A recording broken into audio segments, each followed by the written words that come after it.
think it's probably trying to do something. Yeah, we're recording. So I think we're live, Lou. We're probably on air, and I think it's just spinning wheel of death. So I think what I'm going to do is simply assume we're live. Yeah, we are. We are. And then say, hello, everybody. Welcome to Brainfood Live on Air. I'm bringing it to you every week, no fail. And we're having a bit of a giggle here because we've still got me and Louise are still seeing the spinning wheel of death. And No, I can see it. I can see it. I don't see that anymore. We're fine.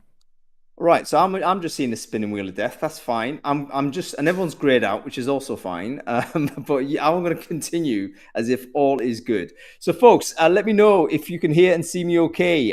We need the chat here, loud and clear. Thank you very much, Michael. Thank you, Daniela. Thank you, Kalpesh. Everyone is giving me good advice, good input here.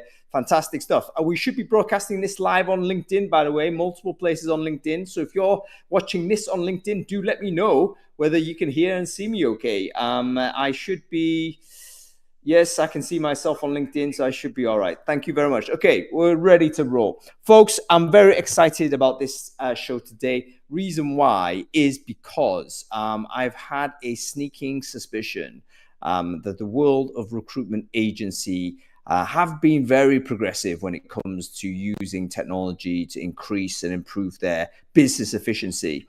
And today I wanted to bring on some of the great and good from the staffing side of the market to discuss what does the recruitment agency look like in 2028. So we are forecasting 2 years down the track.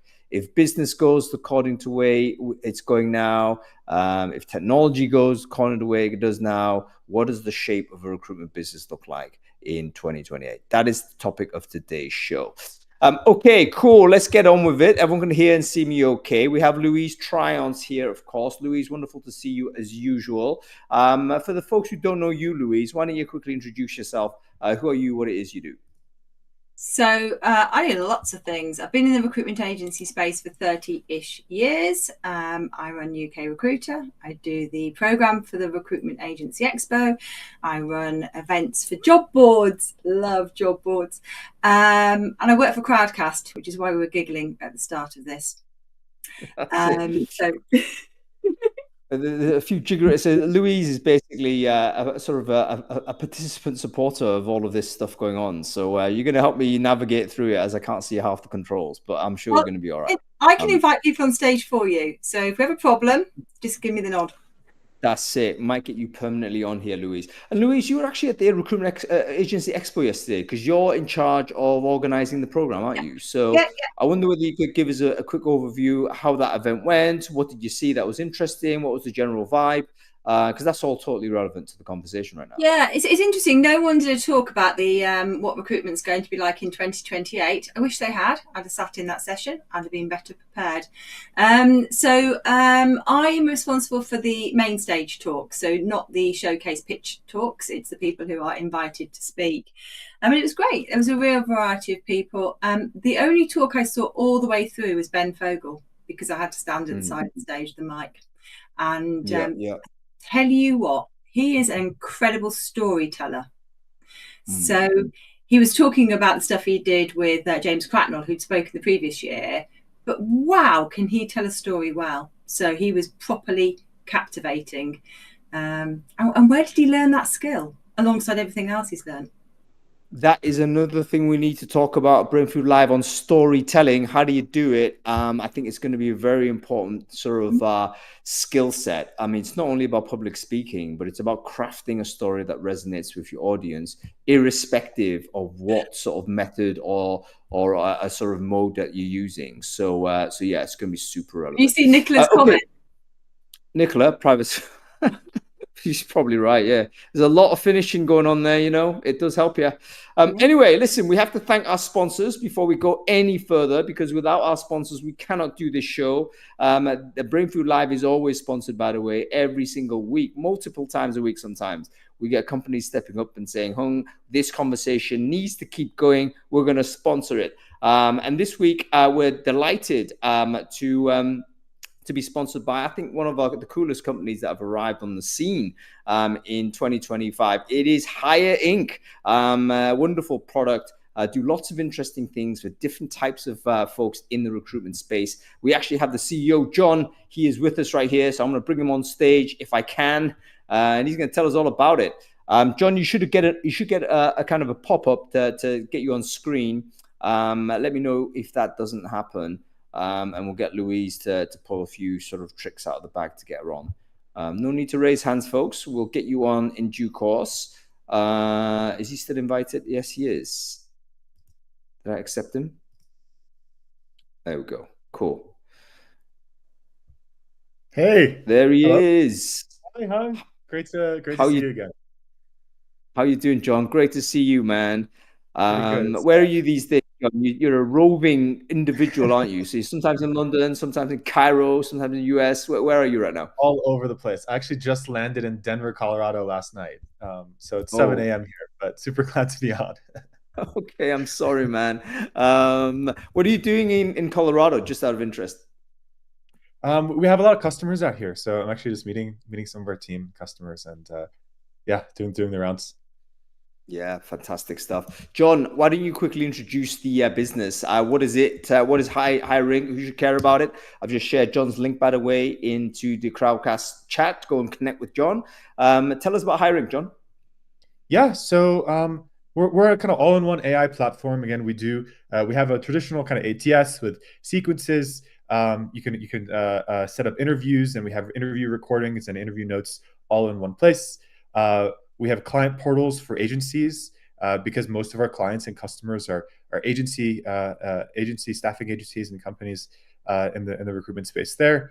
And then we have a ton of AI tools for reporting, for sourcing, and for job creation and research. So the job creation and research feature is something that we've been advertising a lot in the last 2 months, mainly because it was highly advised by the comment section of the Brain Food podcast. So we were on 2 podcasts ago, and the team here a lot was talking about, it'd be great to have some sort of AI to do a lot of the research process and helping figure out, a lot of the steps or a lot of the information about a role before going out to fill it. And so what we ended up doing is we created this system here where you could just type in what you're looking for, and the AI would actually go out, do a lot of the research there for you, and then make a full editable page where you can then immediately one-step publish your results to a bunch of different job boards, as well as kind of the hiring job board. So this is an example. We just typed in senior sales manager in Philly. Rather than having to do this separately in GPT and then do a lot of your research on your own and then type everything in and copy everything in, everything is already filled out one place. If you want to change anything, you just click, tap, and you can change. Same with any kind of education requirements about the role, about the company, job descriptions, job requirements, and then you get a whole kind of on the right side here, you get an overview of what it's looking like in the market in terms of demand, competitiveness, salaries, things like that.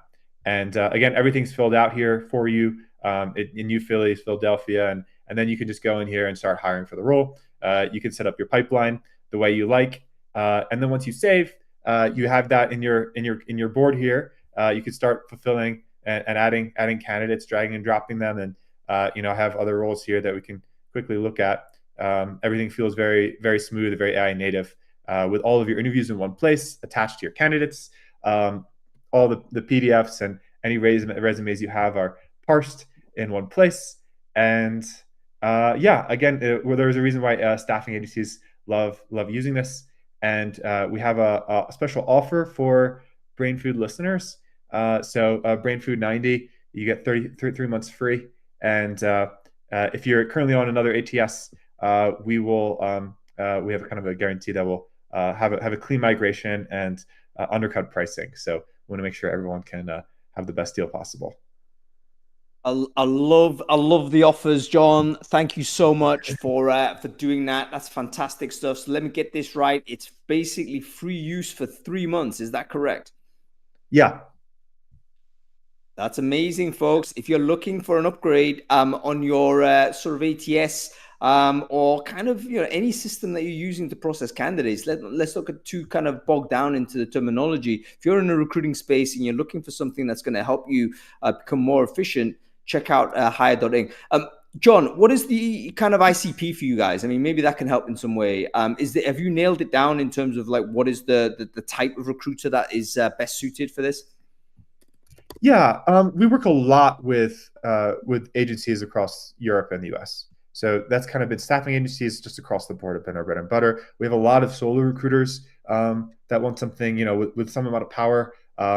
But it's not quite at the enterprise level yet. Like for like large scale enterprise, like we love, Ashby Greenhouse Lever. But for anyone, really, really into like the space of 1 to 10 recruiters, this is kind of a great product and very affordable relative to competitors. And again, you get everything in there, so you don't have to worry about like integrations with with different tools.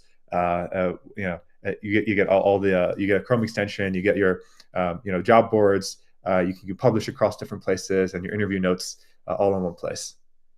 Yeah, fantastic. So basically, optimal if you're a one in sort of a company, small solopreneur, or up to 10, 20 type of agents in your business, and you want an all-in-one service, all-in-one product, this is the product for you. Cool.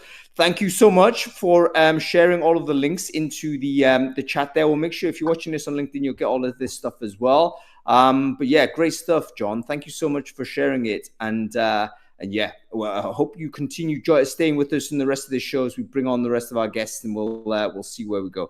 By the way, John, before we let you go, can you? We might as well ask you the question: as a vendor selling into the recruitment agency marketplace, how would you answer the question as to what a recruitment agent looks like in 2028? Where do you see? I mean, do you see a particular type of company coming to the fore, a typical structure? What kinds of people are going to be working in agency side? Any thoughts on that?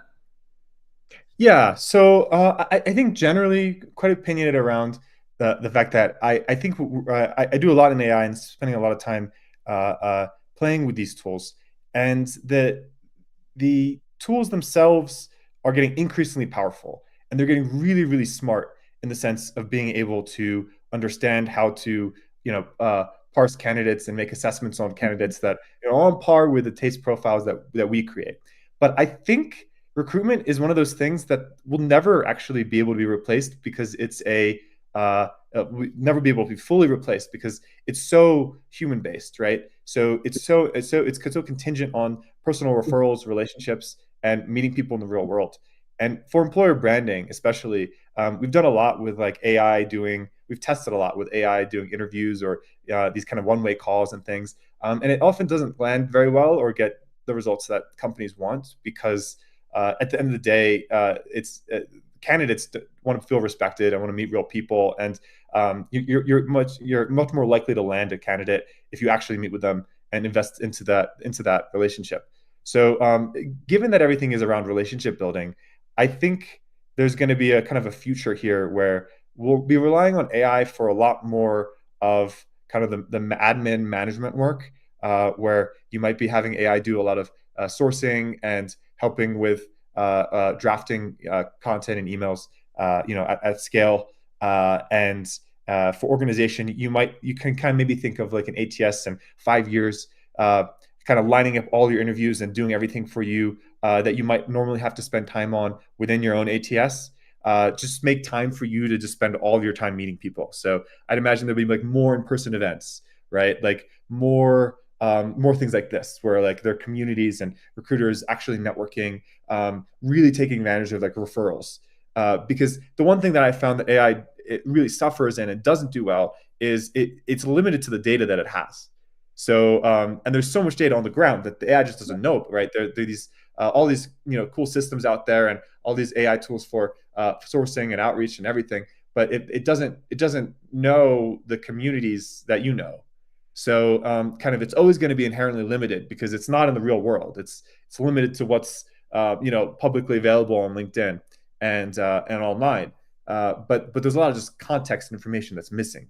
So there's a huge amount of there's a huge amount missing. I think until we're getting to understand that AI that we currently think of AI is not an embodied thing. And without embodiment, I think it's always gonna have those huge gaps. And even if it is embodied, it then depends on how we then handle and deal with an embodied intelligence. Are we going to treat it in the same way as we treat a human being? I very much doubt it. So yeah, I think there's going to be space for humans to play, but it will be a big transformation. John, thank you so much for joining us. That's wonderful stuff. Let's bring on some of our guests here. We might drop you back in, John. We might have to do a sort of an on and off type of scenario, and then we'll see how we go. Louise, this is quite an interesting scenario here, because my screen is currently grayed out. I am unable. I'm unable to bring people on and off the stage. So I might need you to kind of sit John out, and then swap him in for maybe James, if that's possible. James Osborne. Done one half of it. James, and you have to look at the side of my head while I find James Osborne.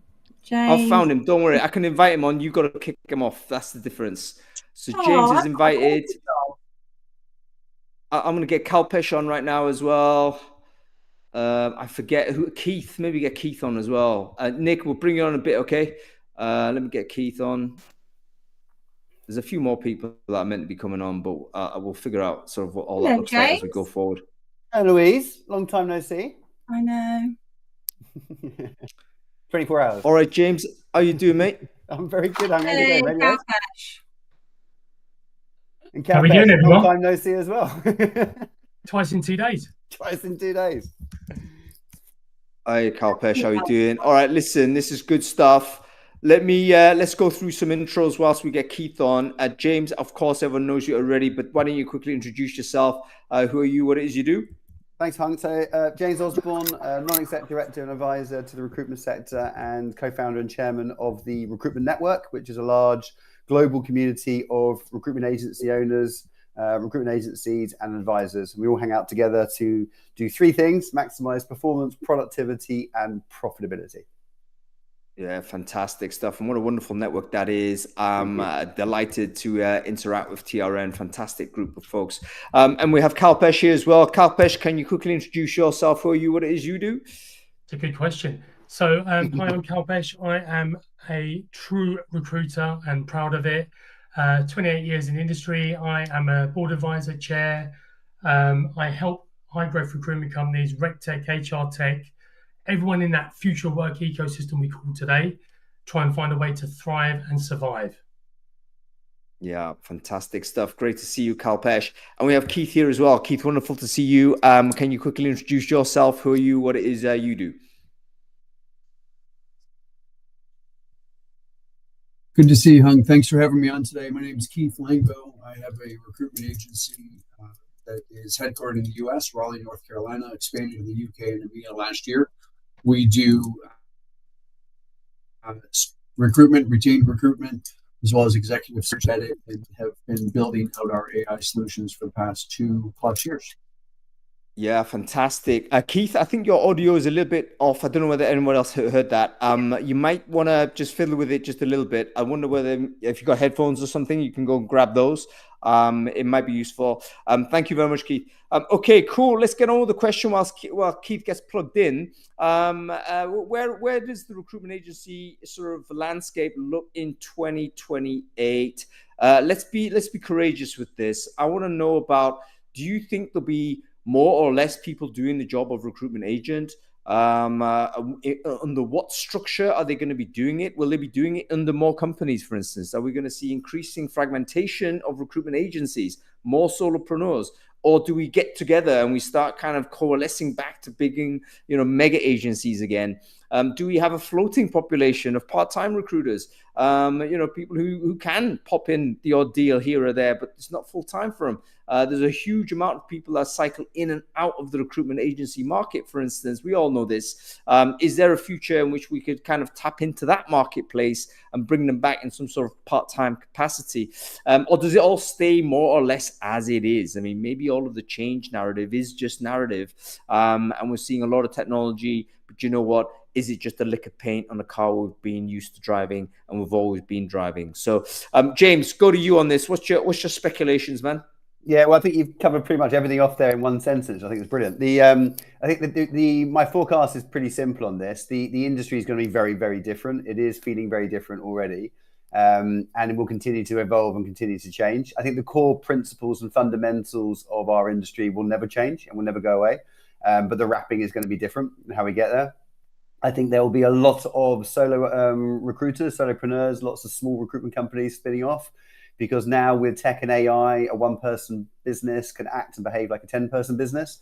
So that's really exciting. I think recruitment companies, therefore, by default, generally be smaller, but they will be more profitable than they have been for many years, which I think is good. And I think they will be significantly utilizing technology to do all of the heavy lifting within the business. The piece that I don't think that will ever go away is the piece around the human side. And I say that not because I'm desperately trying to hold on to the industry that I love. I'm saying it because actually the more and more AI that comes into our world, the less and less we trust things that we see and engage with. Classic example, if you look at all the videos that have come out over the last 3 or 4 days from Sora, you get a sense of actually like, what the hell can we believe anymore? And the only one thing I can definitely believe is a human. And so go back into what's the most important thing in my life. It's looking for a new job. It's taking a new job, taking a new position, hiring people within my business. I need to be able to trust I've got the right person behind me to do that. So the heavy lifting behind the scenes, and then the human side on front is how I see it. Yeah, very good, James. Let's stay with this just a little bit, because you mentioned that there'll be more solopreneuring going on simply because of the empowerment that AI can give maybe to a smaller group. Mm-hmm. What do you reckon? Like what's the optimal size of a recruitment company in 2028? Would you say? There's no optimal size. I think there's an optimal profitability level. If you think about every recruitment company, it's a commercial business that needs to generate a certain level of profitability, whether they're trying to build a business for a capital event or whether they're trying to just build a great lifestyle business, irrespective. So to me, the optimal size is based on the optimal level of profitability that you can throw off in a business. I've got some people that I work with who were 50, 60 headcount. They're now about 24, 25 headcount. On one side, you could look at that, the vanity metrics, and you can go, they've really failed over the last couple of years. I look at them and go, they're twice as happy, they've got twice as much profitability, and their business is in a really, really bloody good place to capitalize on the marketplace. So, does that mean they're optimized? I think they probably are at this level sort of stuff. So the vanity metrics of our industry that we've always been quite used to, what's your headcount, what's your turnover, all that type of stuff, have become less and less relevant over the last 2 years, probably more than anything because people have had their backs against the wall a little bit and they've had no choice. Going forward, that's now become a new habit. So now we're becoming obsessed by the profitability, the growth potential of our net contribution, rather than all the stuff at the top. That's really exciting. And we can use AI. If you bear in mind, the whole concept of AI is about increasing productivity and efficiency. That really is what this is all about right now. We're in a productivity revolution, and I think it's bloody good. Yeah, really good. I totally get what you're saying. So previously there was a bit of a kind of, as you say, vanity metrics, how big your company was, how high the sort of top line revenue figure was. Now it's about what's the profitability of your business. And in fact, there's almost like a promotion of the smaller is better type of vibe going on. Particularly that's happening in engineering and software engineering. That's the sort of the new target that people are trying to achieve is, can you get to unicorn status with 10 software engineers? That seems to be the new thing. Whereas, 10 years ago, it was like, how many engineers can you hire this month? So that type of vibe is bleeding into our world as well. Keith, let's switch to you. How do you see it? You're an operator of a recruitment agency right now. I guess I don't want you to give away any sort of, what your strategic intent is or anything like that. So don't disclose any secrets, Keith. But how are you going to sort of steer your ship towards this future? Like, where do you think you're going to land in 2028 in terms of size, shape, the type of agent you're going to have in the company? What does all that look like for you? Yeah, it's a great question. And hopefully the audio is a little bit better now and you can get a little bit faster. Yeah, much better. Perfect. I agree with James, right? I think we're going to continue to use tech and AI to do some of the heavy lifting and to empower our humans. I don't think the humans are ever taken out of this, but I do think that as we look towards 2028, we need to look at two questions. What's the workforce going to look like? And therefore, what do recruiters need to look like? And then what is the data need? And what's going to define in terms of quality data? What's going to make a great hire in 2028? And as I think about the future workforce, I think about increased flexibility, increased workforce on demand sort of ideas. And so I think that recruitment agencies, to your point of being smaller, more nimble, are going to have to be more nimble, more fast, more iterative, be able to react to change faster, because I think we're seeing a good example of what AI is doing to change and evolve the market right now. I think in 2028, we're going to be moving at a exponentially faster rate. And so our ability to adapt to markets quickly, to adapt to change, and to get into the more, I'll call it predictive hiring stage versus the reactive. I need somebody that has this skill. We can look ahead in terms of a kind of a gap analysis between what we currently have on our teams through an internal workforce assessment or workforce data against our future project load and where we're trying to go as a business, and predictably start to hire out for our clients 6 to 12 months in advance, ideally. I think a lot of the workforce as well, if you look out 3 years, oh my goodness, or 2 years, I guess, since we're almost into 26, I think we're going to see more and more of the individual solopreneurs that are working at 5 or 6 different projects, and more of a gig workforce, a gig economy. And so I think that recruiters need to be able to supply the answer to that. So when we go to our clients, I'm not just going to be trying to help them fill a direct role on their team or even fill a contract role. I might be helping them fill a agentic solution with one of our agentic partners around the world. I might be trying to help them fill certainly a contract or freelance sort of role, or a fractional or offshored or outsourced or whatever it may be. With FTEs, because we've all ridden this roller coaster ride the last 25, 30 years that I think this group has ridden it, the FTEs are probably going to be the last choice in hiring. So I want to build an agency that's flexible and nimble and able to adapt to that. Hun, can I just touch on that point? Oh, sorry. Go ahead. No, go ahead. I wanted to touch on a point that Keith made, which I think is absolutely spot on. Is that focusing on actually what do our end user customers look like in the future? Because obviously that will then determine what the product suite is going to look like, and therefore our businesses as agents.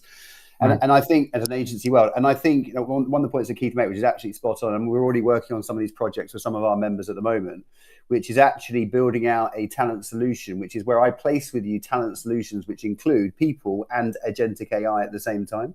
So you've now got recruiters who traditionally were moving bodies around in the nicest sense of the word. And I'm not saying that in a crude way. I'm just like, that's sort of how recruitment sort of worked a little bit. So now we're actually going in there, basically going, your business tomorrow needs to be a bunch of agentic AI. You need to have people here. You need to have contractors here. My job is to come in here and actually provide you that complete solution, the end-to-end solution. Yeah, very good. I was about to apply. I mean, I think come in on this. James, to further that, because we're sorry, cutting off again. All right, I'm not sure.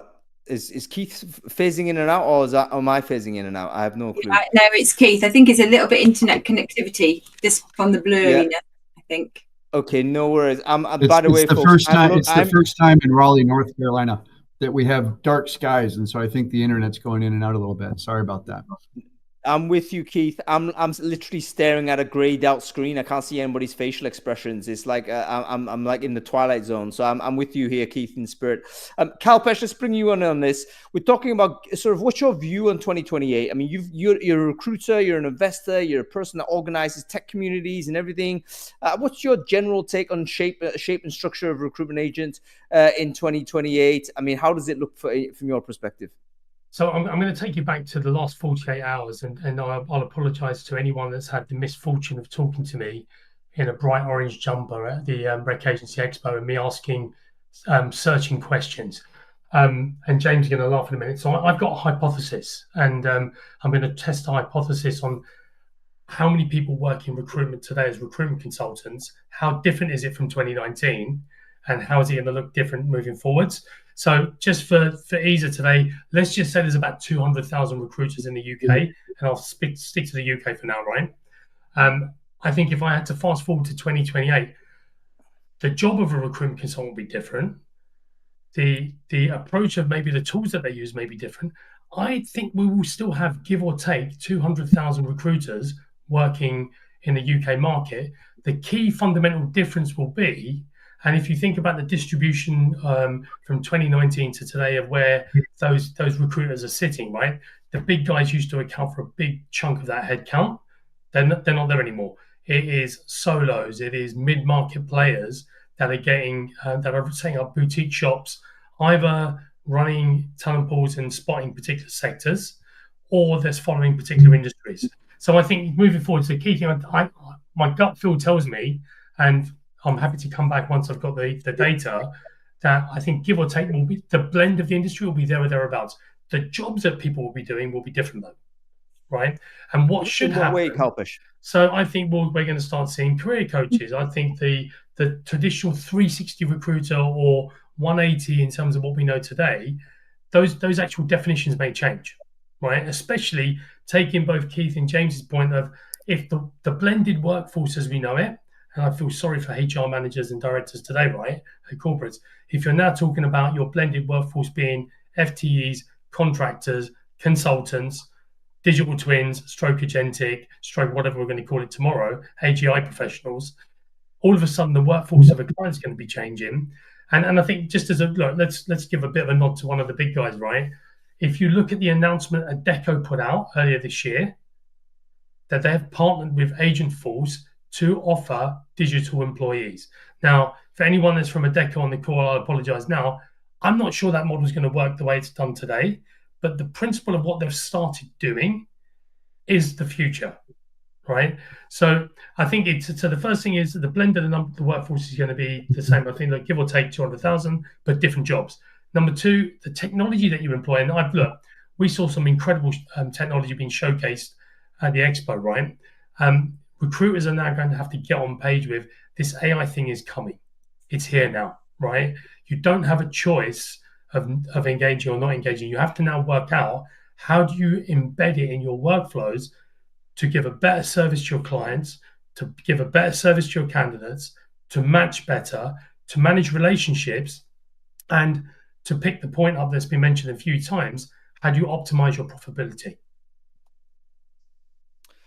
Very good, Kalpesh, and thank you for being brave enough to stick numbers behind this. I thank all the guests for doing this, by the way. They're sticking their necks out for no good reason, other than me asking them to do it. So it's interesting you mentioned Adecco, but because we've seen some of the big players all invest very heavily with regards to technology-first solutions. We know Randstad are doing it.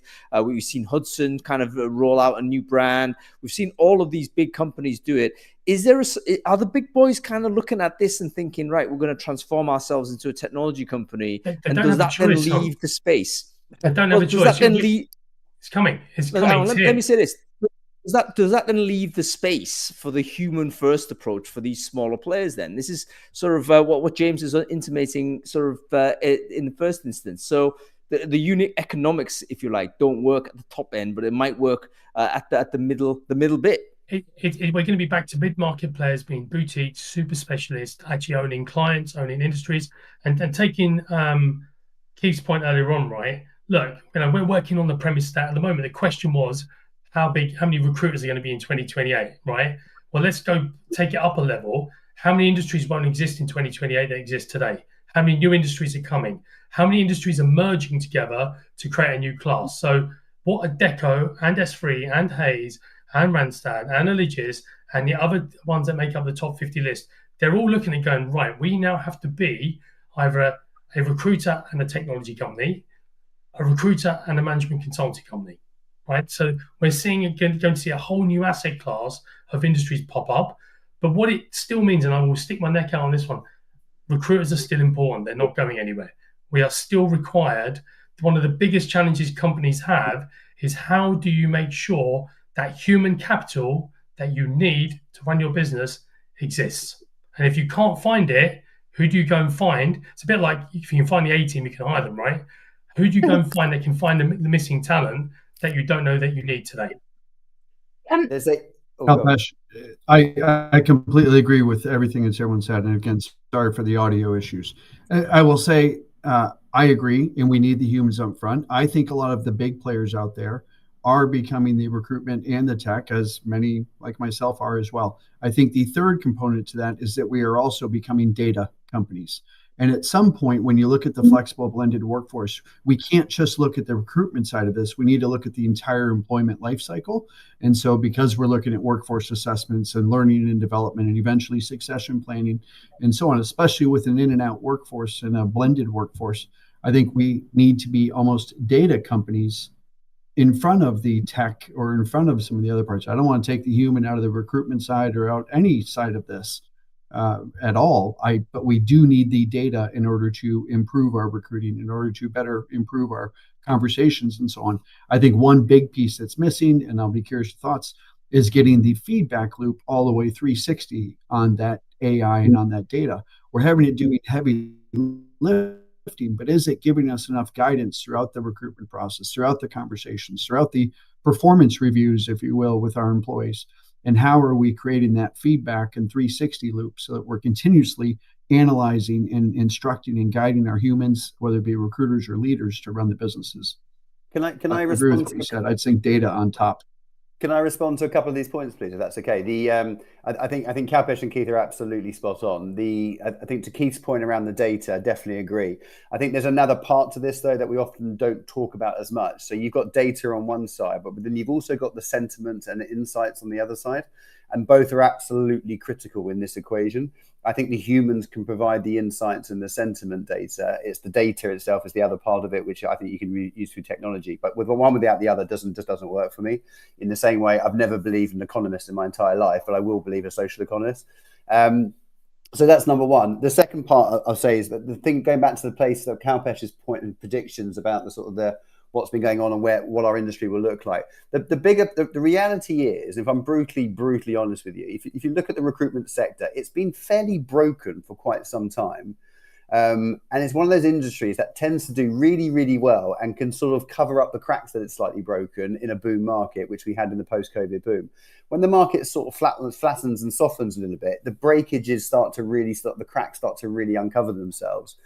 If you're a small business and you're in a sort of mid-sized business, you can pretty much flex the business pretty quickly and reinvent yourself pretty quickly. But the big companies take a lot longer to be able to do so. They've got much greater overheads and costs and everything else. So the reality is, larger organizations, when you see the reports going when large companies down by 10%, 15%, I don't think that's necessarily representative of our industry. I think that's those organizations that are basically having to right-size themselves from a profit point of view. The only way, or not one, the only way, one of the ways that you can right-size yourself from a profit point of view is you start becoming more of a tech-driven, tech-type business.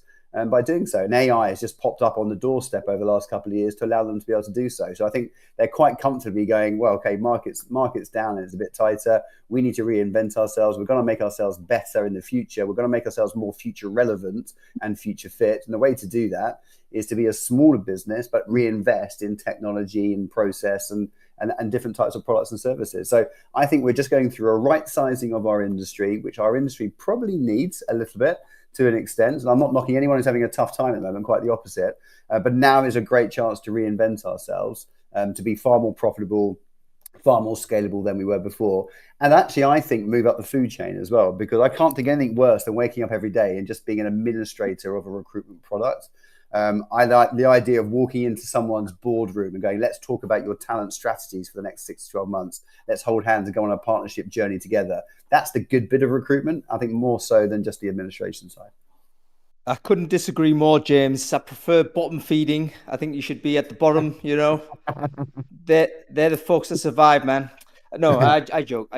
Okay, listen, there's obviously lots more to talk about. We're going to keep cracking on with this conversation, but I've noticed the time already. It's like 20 to 3. So obviously we are coming towards the midpoint and over of this show. I want to make sure, of course, Brain Food Live is never a conversation stopper. It should be a show that brings people together so you can continue to have conversations going forward, even when we do come off air. So now is a kind of a mini break in the middle of the show. You know what you got to do. Grab your LinkedIn URL, stick it in the chat stream if you're watching this on a Crowdcast. If you're watching this on any of the LinkedIns, which I believe there is a time delay on all of the LinkedIns, by the way, but stick your LinkedIn URL in the comment thread there and then just connect with everyone who's done the same. We've got loads of great recruitment business owners and operators in conversation here. You're going to walk away with 10, 20, 30 different connections. That's going to really boost your network value as you go forward. I do believe in artificial intelligence. I think it's hugely significant, of course, for our business. but I also think collective intelligence is as important, if not more so. The more heavily connected you are, the better access you have to that collective intelligence. So go ahead and connect with everyone who's done the same. Okay, let's sort of segue into a different view. Let's have a look at the different sort of types of recruitment agent. Are we getting bigger or smaller? Let's be very frank on this. Exec search.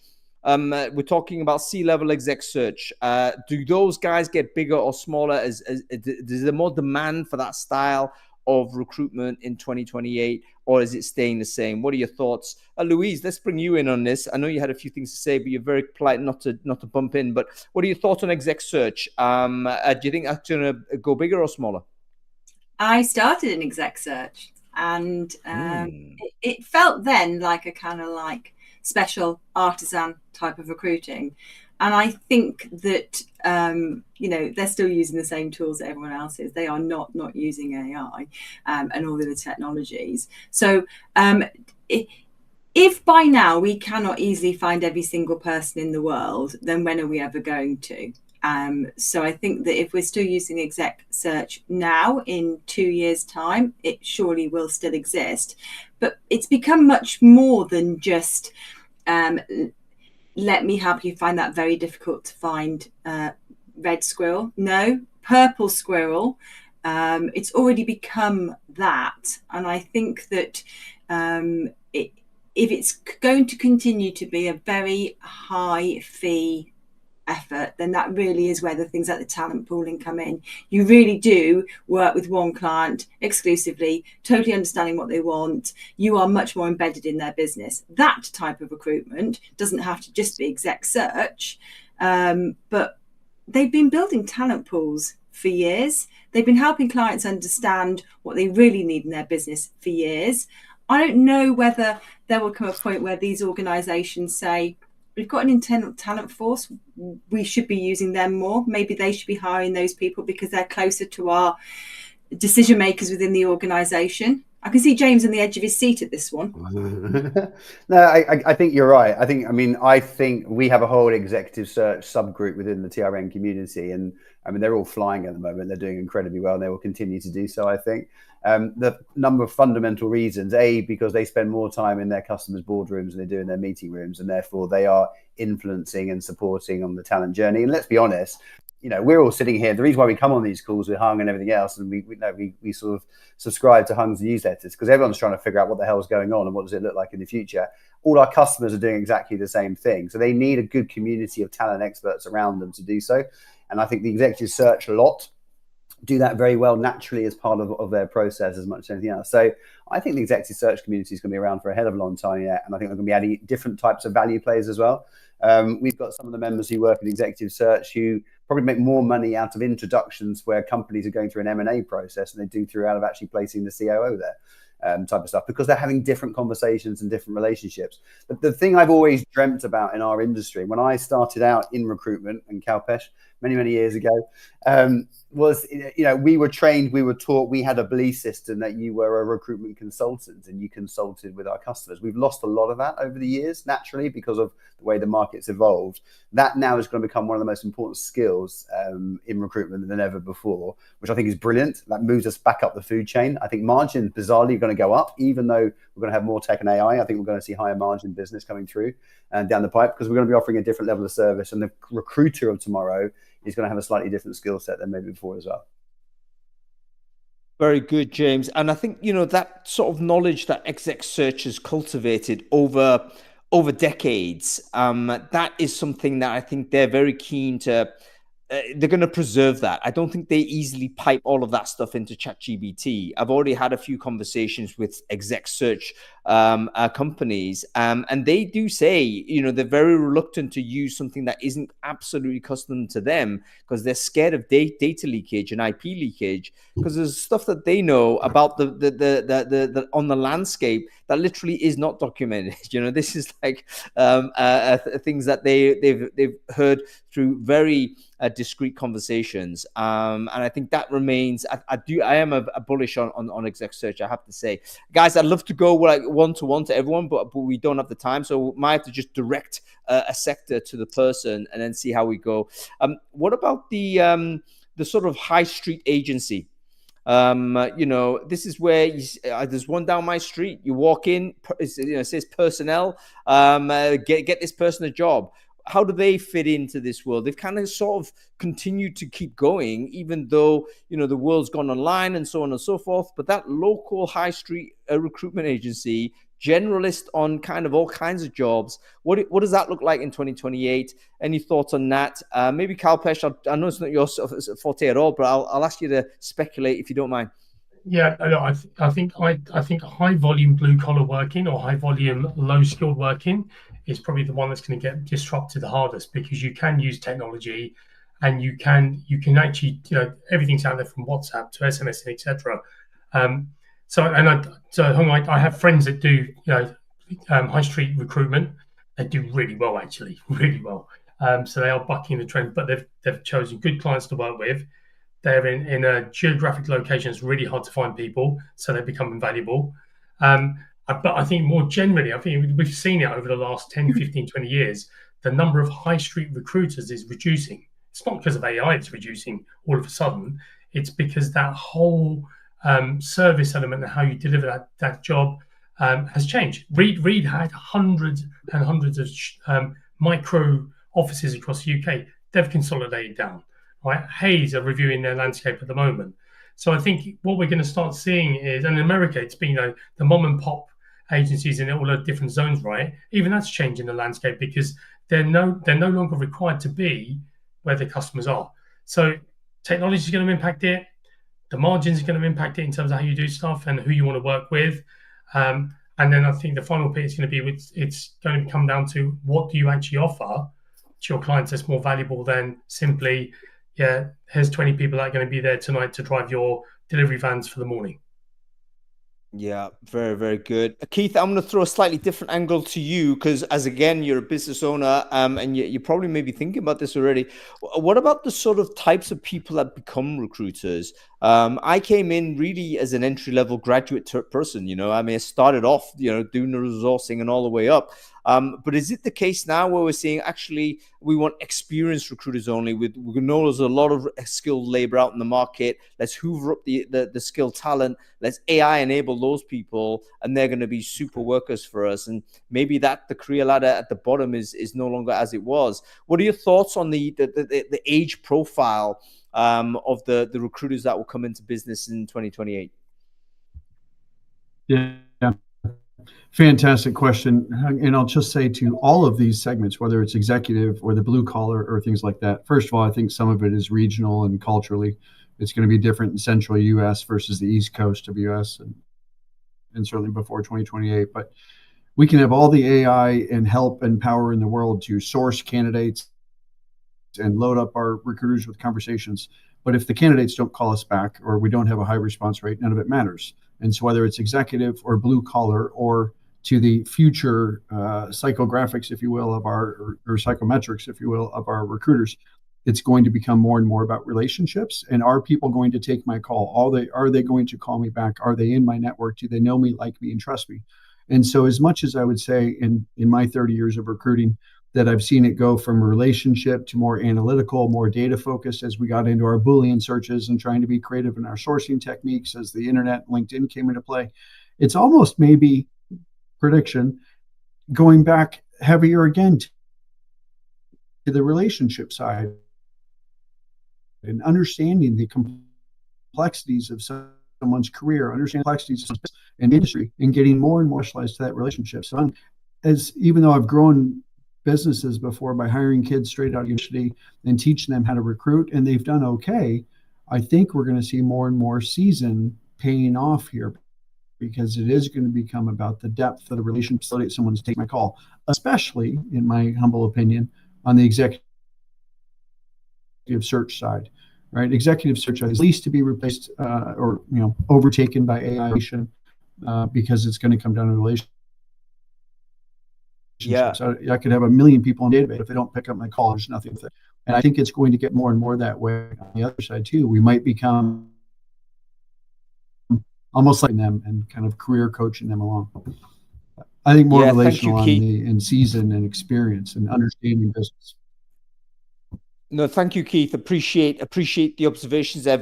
I do agree. I think that basically the impact of AI is kind of disproportionately advantageous to existing domain experts that can then get to grips with AI.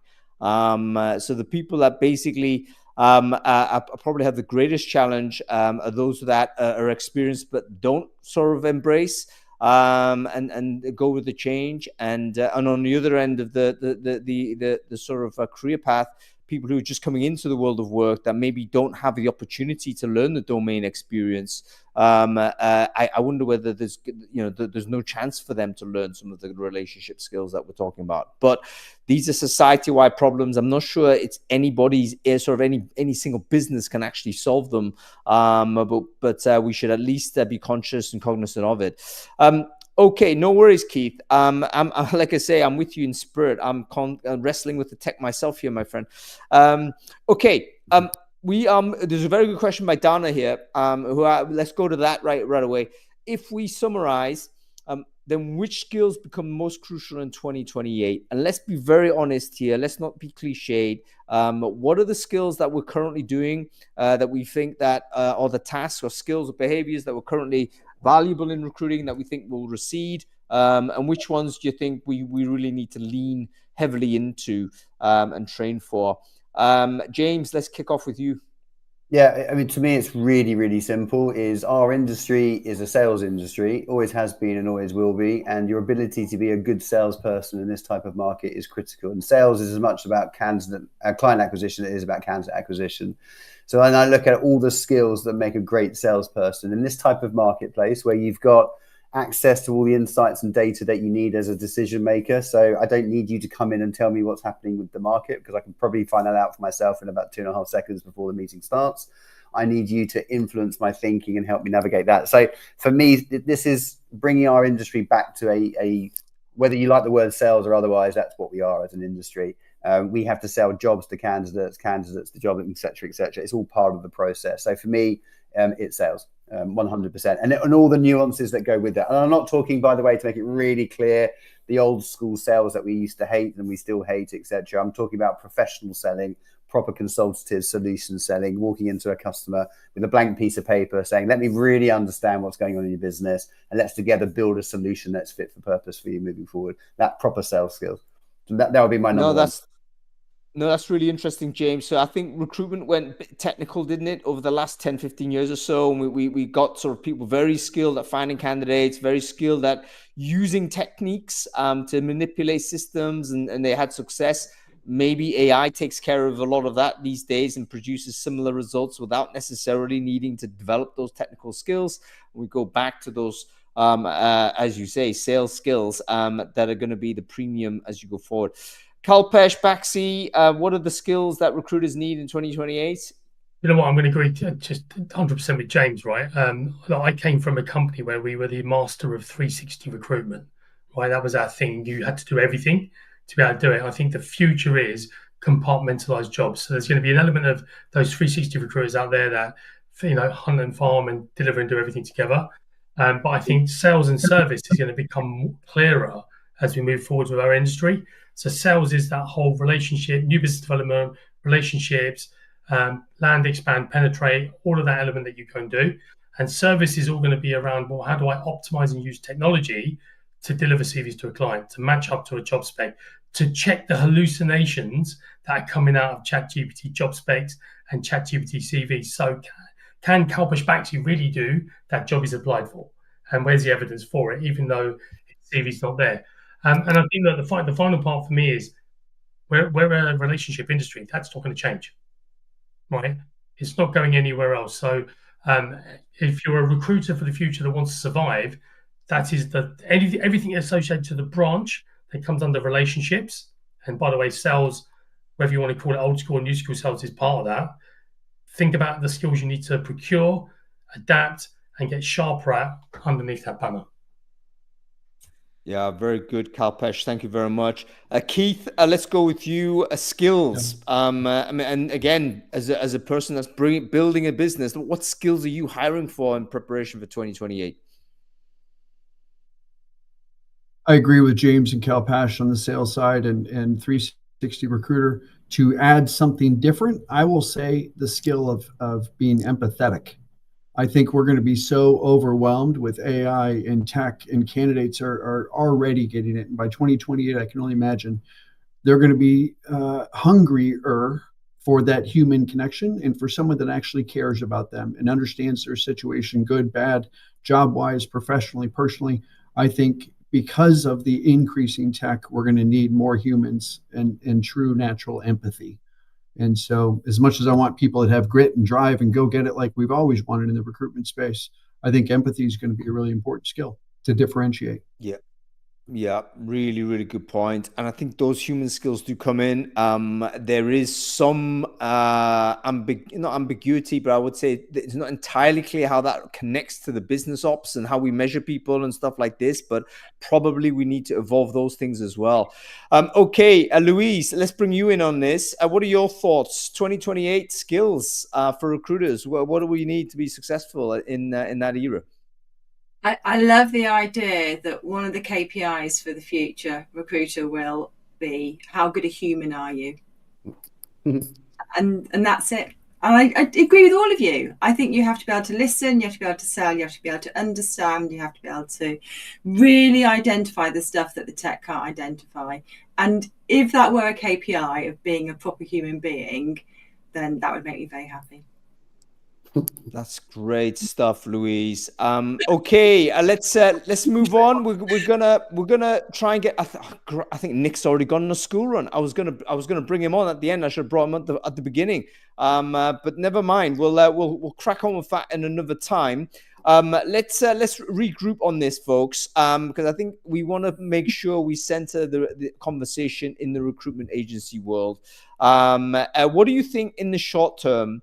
6 months down the track, we talk about 2028, but there's pathways to go there first. If I'm running a recruitment agency today, what sort of decisions do I need to make sure I'm fully prepped for this future that we've described? If you could sit yourself back in the sort of the CEO shoes of a recruitment agency, what other things should be on your to-do list? James Osborne.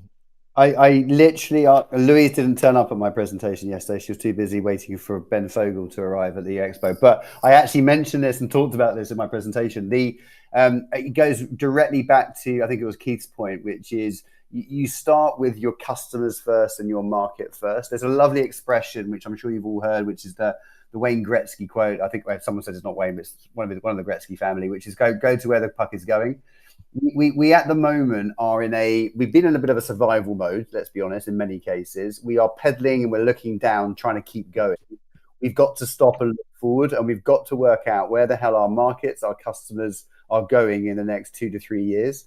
Our product and our service offering will then align to that. Our service delivery will align to that. Our sales strategy will align to that as well. So the key for me is, if I was running a recruitment business today, this is exactly what we're doing with all the members that we're working with at the moment, is saying in the next sprint up to Christmas, we've got 65 days or so until Santa comes down the chimney, all that sort of good stuff, is you need to understand what your market is going to look like in 2 to 3 years' time. If you understand that, then you can basically go to where the puck is going. And that to me is critical. You can there's all sorts of ways to work out. Talk to your customers, obviously. We've built some AI agents that actually analyze your market for you. I'm happy to stick that in the chat if that would help. And people can have a little click on it and play with it. And you type in your market and it will tell you where the puck is going in your market. But just do something to understand where it's going. Stop looking down, start looking forward. It's critical, because that makes a significant impact on every decision you make going forward after that. Yeah, fantastic stuff. Kalpesh, real quick, what's your advice to recruitment agency owners, like to-do list to get prepped for 2028? Okay, so I'm not going to repeat anything James has put in, but that is all valuable advice. And I'd advise everyone, go and get his tool, because actually it does work. I'm going to keep it really simple, right? If you're a leader of a recruitment company today, doesn't matter where you are in the world, get out of your office, get in front of your customers. And as I said, customers, not clients, right? Because candidates are as important as clients, particularly if you're going to go and do those high-end markets, niche markets. You need to know where the money's coming from in the future. In the next 6 months, if you did nothing else but, get through Christmas and your sandwiches, right? Go and get in front of your customers and understand where you are going to add value to be sticky with them long-term, to get more revenue out of those customers, and actually be the supplier of choice when they walk into the boardroom, they go, they're my trusted advisor. Yeah, very, very good. Old school stuff, but Great it's point. timeless. Keith, final word to you, advice to yourself, I guess. I mean, you know, what do you remind yourself as CEO of the business? Like, what is it you got to be doing and making sure you're keeping the ship at the right place so you can be there in 2028? Yeah, I love all the advice so far, especially the Gretzky quote, being Canadian born. And so thank you for that. Go where the puck is going. And also, you miss 100% of the shots you don't take. I think another great Gretzky quote. But I will say, fix the process before you try to automate. And that's one thing that I'm definitely focused on right now. We started agentic solutions a couple of years ago, but we didn't take the time to fix the process or really ask the question as to what do our customers, to use CalPESH's candidates and clients, need out of this. And then I'm going to build the AI or automation to help improve it. And then the second question that I'm focused on right now, in addition to everything everyone else said, is what data do we need? And so AI is not, and the future of recruiting is less and less and less about keyword matching. And although I believe in skill-based hiring, I think the behavior side of it is still a critical part to this. And so what data do we need to make it successful? Fantastic stuff. Thank you very much, everybody. Okay, that's it. We have to come off air. Thank you very much for watching. I hope you've enjoyed the show. James Osborne, Kalpesh Baxi, Keith Langbo, thank you so much for being here. Louise, thanks for being co-pilot. I actually can't switch this live stream off because I have no access to controls. So folks, we're going to have to just leave off your own accord. Oh, I will do it. I will do it for you. But I wanted to say you, Ben Fogel drank out of my mug yesterday. Oh, I don't want to hear about this. This is getting a little bit too fangirly for me. But listen, Louise, thanks for joining. I really appreciate you being here for me. Really useful. Obviously, you've got some technical stuff to go on. And I wonder whether you could have a word and help me out. I will. I'll end this show now and we'll scoot off screen and I'll go and sort it. All right. See you later, everyone. See you next week. Bye-bye. No, you can't end it. I can. It's unendable. We're going.